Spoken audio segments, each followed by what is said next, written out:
All right, how many tickets do I have to buy so we can get more of this? No, is that something I can do? No, can't afford it, don't have the budget? All right, fine, go watch the movie.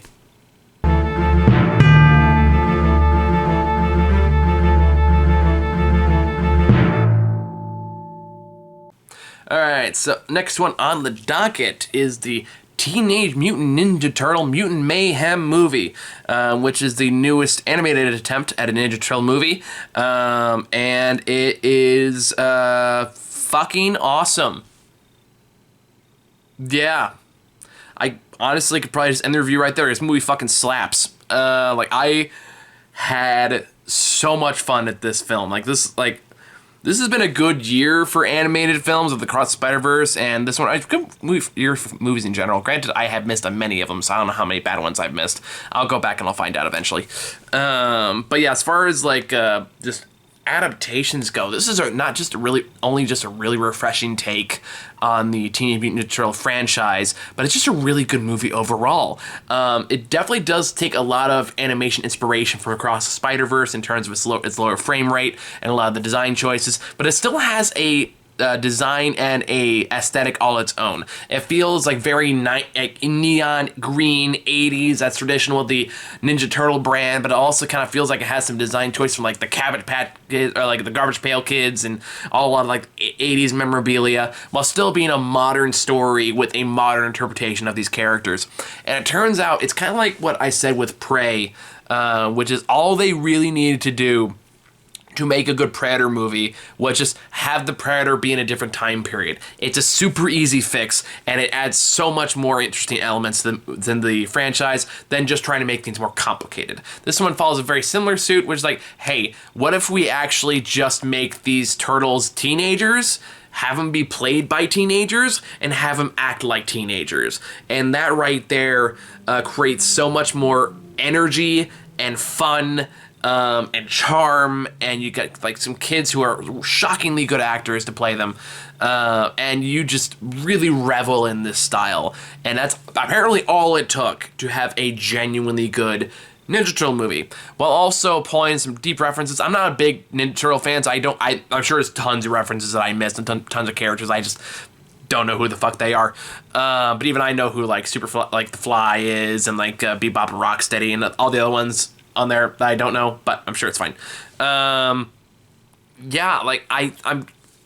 struggling to think of some stuff to say other than it's just really good. It's amazing how natural these character interactions feel, how smooth the fight scenes are, how good the screenplay is. It definitely has there are definitely some how funny the jokes are. Some definitely are hammered a bit more than others, but it's clear that everyone's having a great time doing this, and it made my inner child so unbelievably happy, which is always just really nice to say.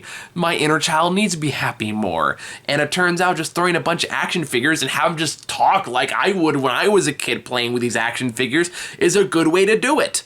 While also having a pretty good message about not just what family kind of means, how it's not just about being related in some capacity or another, but also how you treat each other and how you respect each other and how you see each other, how those are the things that really make a family work, and how you and that is what makes you grow as people. I also love the New York element of it. I think I saw a critic that said that this is the most I love New York energy since the first Sam Raimi Spider-Man. I agree with that. And I fucking love that. I even love that cheesy crane sequence in The Amazing Spider-Man. I just love sequences where just people helping each other.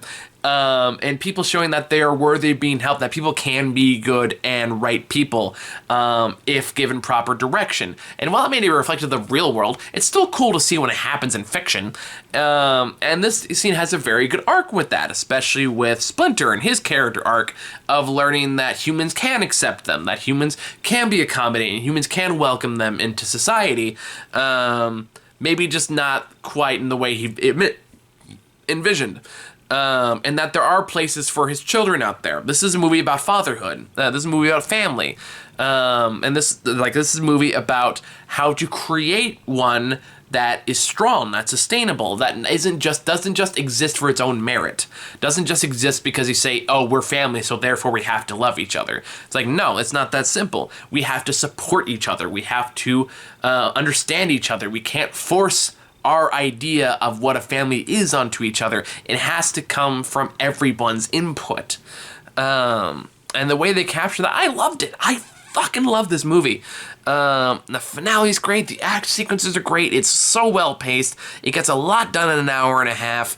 Again, I cannot emphasize enough how good the kids are in this film. It really does feel like compared to what I just talked about, which is Ruby Gillman, Teenage Kraken. Compare that with this, like what I said, did not really feel like it understood children or teenagers. This one absolutely feels like it does. This one, it feels like it understands its audience very well. Even the ones that are here for the nostalgic purposes of being Ninja Turtle fans in the 80s. It really does feel like there's something here for everybody, for old fans, for new fans, and I want so many more of these. I think they have a really strong cast. Now, granted, obviously the kids in this will grow up, so I'm curious to see how they handle that as time goes on. But this is a really, really strong reboot. And I'm really impressed by, I'll just go to like Micah Abe, Sherman Brown Jr., Nicholas Cantu, and Brady Noon, who play the Ninja Turtles. Oh, and Ayo Edebiri, who plays April, who's also very good in this, and the racists and the sexists, who are the ones who are mad they can't jerk off to April O'Neil Mark and just go jump off a cliff for all I care. This is a movie that works on so many levels, and I'm really excited to see where they go from here, without going too much into spoilers with the post-credits scene. But that being said, even if you have a cursory knowledge of the Ninja Turtle franchise, you probably know like who they're going to tease and what it's going to be and all those kind of things. I think it really just, this movie is an achievement for the Ninja Turtle franchise, because it's been a long time since we've gotten any kind of good like theatrical movie out of the Ninja Turtle movies. Like, I never saw the original 90s one. I really need to go watch it. But I've seen like the first attempt at anime movie they did it like 15 years back, which was kind of bleh. And then I saw the one they had on Netflix, which is basically just on the TV show. That was actually pretty decent. I kind of like that one.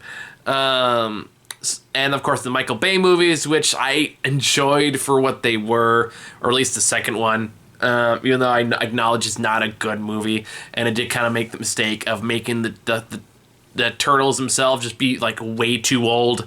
And again, that's what makes this one so refreshing. Even when they have their first fight scene, and like with this bunch of this kind of biker gang that's hanging out in this place that's stealing shit, and they kind of have this like great improvisational energy to it, where they just feel like they're just figuring it out as they go. Everyone's personality is so well defined without feeling like it's like a stock character. And it feels like it comes from a very genuine place of wanting to breathe a breath of fresh air into this franchise while also respecting where it comes from and making it for the kids of today. I feel like if I saw this when I was a kid, I would have fucking loved it. Maybe even more so than I do now. I have a feeling like this, I'm hoping this one is like, I think it's already made its money back, but I really hope this one is also kind of just a bigger hit as time goes on, especially when it starts hitting streaming and more people watch it. I think this is going to be one that definitely deserves a sequel, definitely deserves all the positive praise it gets. I don't know, this may or may not be my top 10 list, but I just know that even though I can say like Across the Spider-Verse is probably objectively a better film, I still had just as much fun with this movie.